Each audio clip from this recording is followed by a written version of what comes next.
السلام عليكم ورحمة الله وبركاته. الحمد لله رب العالمين والصلاة والسلام على أشرف المرسلين وعلى آله وأصحابه وأزواجه وذرياته وأهل بيته أجمعين. சங்கைக்கும் மேன்மைக்கும் உரிய பெரியோர்களே, சகோதரர்களே, எல்லாம் அல்லாஹு ஜல்ல ஜலாலுஹு நாம் செய்யக்கூடிய எல்லா நற்காரியங்களையும் முகஸ்துதியின்றி இஹ்லாஸான முறையில் இறைவனுக்காக மட்டுமே செய்யப்பட்ட நல்வணக்கங்களில் நம் வணக்கங்களை அல்லாஹ் கபூல் செய்து கொள்வானாக. நாம் செய்யக்கூடிய வியாபாரங்களிலும் தொழில்துறைகளிலும் நஷ்டமில்லாத ஹலாலான முறையில் நிரம்ப லாபத்தை பெற்று அந்த லாபகரமான வாழ்க்கை கொண்டு தம் தேவைகளையும் தேவை உடையவர்களின் தேவைகளையும் நிறைவேற்றக்கூடிய நல்ல பொருளாதாரத்தையும் உள்ள விசாலத்தையும் அல்லாஹ் நம் அனைவருக்கும் வழங்கி அல்வானாக. கஞ்சத்தனம் என்கிற தீய பண்பை விட்டு அல்லாஹ் நம்மை பாதுகாத்துக் கொள்வானாக. நம்மை இந்த உலகத்தில் வாழ வைக்கும் காலமெல்லாம் நோய் நொடி இன்றி உள்ள ஆரோக்கியத்தோடு அல்லாஹ் நம்மை வாழச் செய்வானாக. அந்த ஆரோக்கியமான வாழ்க்கை கொண்டு அல்லாஹ் ரசூலை நெருங்கக்கூடிய அனைத்து நல்லவர்களையும் புரியக்கூடிய நல்ல முத்தகின்களின் குணத்தில் அல்லாஹ் நம்மை ஆக்கி அருள்வானாக. திடீர் மரணங்களை விட்டும் தீய மரணங்களை விட்டும் நம்மையும் நம் குடும்பத்தையும் நம் சமூகத்தையும் அல்லாஹ் முழுமையான முறையில் பாதுகாத்துக் கொள்வானாக. மருத்துவமனையில் செலவினங்களை விட்டும் வேதனைகளை விட்டும் அல்லாஹ் நம்மை காத்தருவானாக. நம்மில் யாரெல்லாம் நோயால் பாதிக்கப்பட்டு வீடே கதி என்றும் ஆஸ்பத்திரியை கதி என்றும் அல்லல் பட்டும் அவதியுற்றும் இருக்கிறார்களோ அத்தனை மக்களுக்கும் வெகு விரைவில் நோயை போக்கி உடன் ஆரோக்கியத்தை வழங்குவதோடு அவர்களை கொண்ட குடும்பத்திற்கும் சமூகத்திற்கும் பலன் தரக்கூடிய மக்களாக ஆக்கி அருள்வானாக. நாம் இந்த உலகத்தில் வாழ்ந்து மறைகிற நேரத்தில் லா இலாஹ இல்லல்லாஹ் முஹம்மதுர் ரசூலுல்லாஹ் என்ற கலிமாவை மொழிந்து ஜன்னத்துல் ஃபிர்தௌஸை கண்ணால் கண்டு அகமகிழ்ந்து சிரித்த வண்ணமாக மரணிக்கக்கூடிய நல்பாக்கியம் பெற்ற மக்களில் அல்லாஹ் நம்மை ஆக்கி அருள்வானாக. மரணித்தும் மரணிக்காத இறைநேசரின் கூட்டத்தில் அல்லாஹ் நம்மை ஆக்கி அருள்வானாக. நாளை மறுமையில முத்து முஹம்மது ரசூலுல்லாஹி ஸல்லல்லாஹு அலைஹி வஸல்லம் அவர்களின் திருக்கரங்களால் ஹவுதுல் கௌசர் என்கிற தடாகத்தில் நீர் பருகி அன்னாரின் ஷஃபாத்தை பெற்று அன்னாரின் கரம் பிடித்து ஜன்னத்துல் ஃபிர்தௌஸின் உயர்ந்த சொர்க்கத்தில் அவர்களோடு அல்லாஹ் நம்மை சங்கமிக்க செய்வானாக.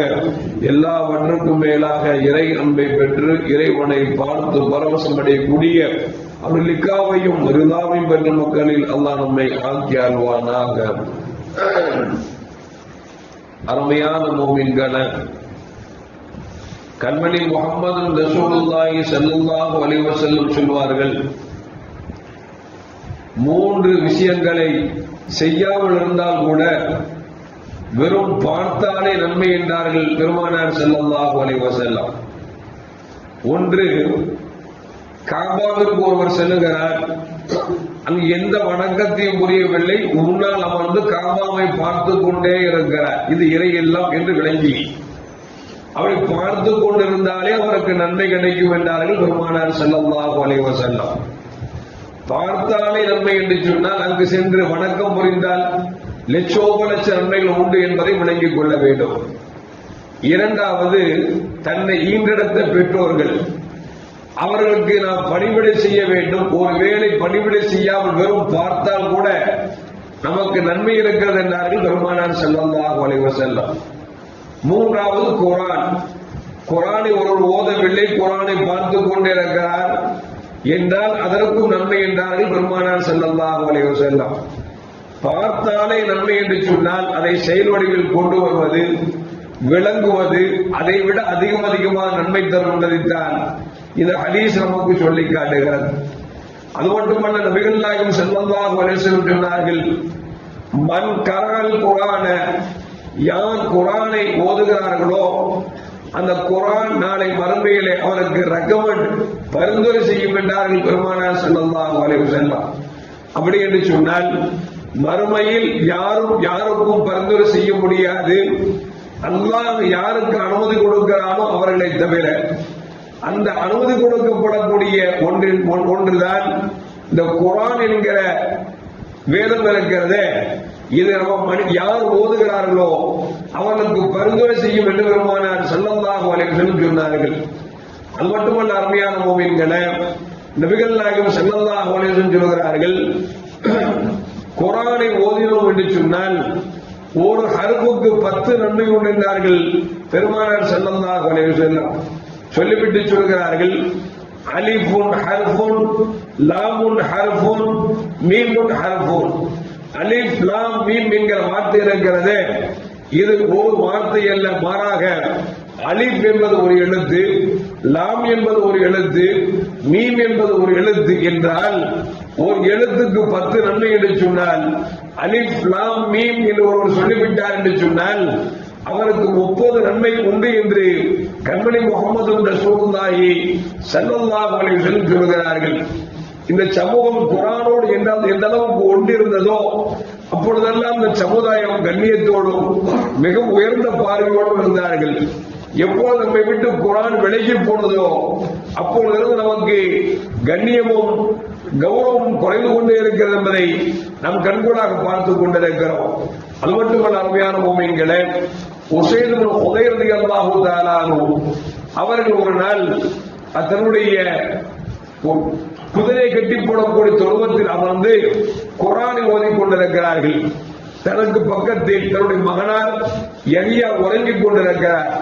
உஸைத் இப்னு ஹுதைர் ரலியல்லாஹு தஆலா அவர்கள் குர்ஆனை ஓத ஓத கட்டப்பட்டிருக்கக்கூடிய குதிரை குதிக்க ஆரம்பித்து விட்டது. உடனே குர்ஆனை நிப்பாட்டுகிறார்கள், குதிரை சாந்தமாகிறது. மீண்டும் குர்ஆனை ஓதுகிறார்கள், குதிரை குதிக்க ஆரம்பித்தது. மீண்டும் அவர்கள் அமைதியாகிறார்கள், குதிரையும் அமைதியாகிறது. மீண்டும் குர்ஆனை ஓதுகிறார்கள், குதிரை வேகமாக துள்ளி குதிக்க ஆரம்பித்து விட்டது. குர்ஆனை மூடிவிட்டு வானத்தை பார்க்கிறார்கள். ஆச்சரியத்திலும் ஆச்சரியம், ஒரு மேக கூட்டம் நட்சத்திரங்களோடு அழகாக இருக்கிறது. ஒரு துண்டு அப்படியே இறங்கி நான் குர்ஆனை மூடிய பிறகு அந்த வந்த மேகத்துண்டுகள் மீண்டும் மேலே அப்படியே சென்று கொண்டிருக்கிறது. இந்த காட்சியை பார்த்துவிட்டு விடியல் காலையில் கண்மணி முஹம்மது ரசூலுல்லாஹி ஸல்லல்லாஹு அலைஹி வஸல்லம் போய் சொல்றாங்க, யார் சொல்லலாம், இரவில் நான் குர்ஆன் ஓதிக் கொண்டிருந்தேன். அப்படி ஓதுகிற பொழுது கட்டப்பட்டிருக்கிற குதிரை துள்ளி குதிக்க ஆரம்பித்தது. எதனால் துள்ளி குதிக்கிறது எனக்கு தெரியவில்லை. நான் குர்ஆனை நிறுத்திவிட்டேன். அந்த துள்ளி குதித்த குதிரையும் அப்படியே அமைதியாகிவிட்டது. சரி, அமைதியாகிவிட்டது என்று சொல்லி மீண்டும் ஓத ஆரம்பித்தேன். ஓத ஓத அந்த குதிரை துள்ளி குதிக்க ஆரம்பித்தது. நான் மீண்டும் அமைதியானேன். அந்த குதிரையும் அமைதியானது. 3வது தடவை நான் குர்ஆனை ஓதுகிற பொழுது குதிரை வேகமாக துள்ளி குதிக்க ஆரம்பித்தது. நான் மூடிவிட்டேன். வானத்தை பார்த்தேன். ஒரு மேக கூட்டம் நட்சத்திரங்களோடு அப்படியே கீழே இறங்கிக் கொண்டிருந்தது. இறங்கிக் கொண்டிருந்த மேக கூட்டம் மீண்டும் உயர்ந்தது என்று சொன்ன பொழுது கண்மணி முஹம்மது ரசூலுல்லாஹி ஸல்லல்லாஹு அலைஹி வஸல்லம் சொன்னார்கள், ஏன் குர்ஆனை ஓதுவதை நிறுத்தினீர்கள்? நீங்கள் மட்டும் ஓதுவதை நிறுத்தாமல் என்று சொன்னால் அந்த மேக கூட்டத்தோடு மலக்குமார்கள் இறங்கிக் கொண்டிருந்தார்கள்.